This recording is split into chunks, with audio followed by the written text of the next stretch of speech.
I digress, it's a personal one. Somewhere in the early 80s, I went on a road trip in a car from then Leningrad across the Soviet Union through Kiev. Made a stop in Kiev and then went to western Ukraine.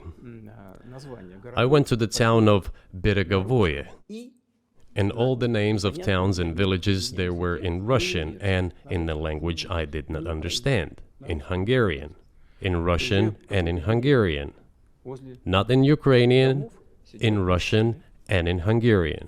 I was driving through some kind of village and there were men sitting next to the houses and they were wearing black three-piece suits and black cylinder hats. I asked, are they some kind of entertainers? I was told, no, they were not entertainers, they're Hungarians. I said, what are they doing here?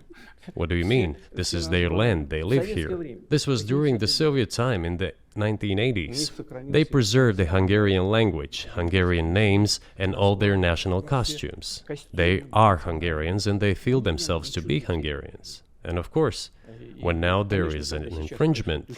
Well, that is, and there's a lot of that, though. I think many nations are upset about Transylvania as well, as you obviously know. But many nations feel frustrated by the redrawn borders of the wars of the 20th century and wars going back 1,000 years, the ones that you mentioned. But the fact is that you didn't make this case in public until 2 years ago, February. And in the case that you made, which I read today, you explain at great length that you felt a physical threat from the West in NATO, including potentially a nuclear threat, and that's what got you to move. Is that a fair characterization of what you said?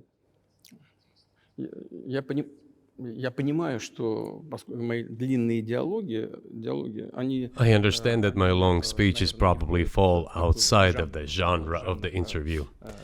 That is why I asked you at the beginning, are we going to have a serious talk or a show?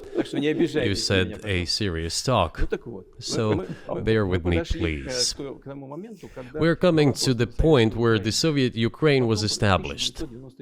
Then, in 1991, the Soviet Union collapsed, and everything that Russia had generously bestowed on Ukraine was dragged away by the latter.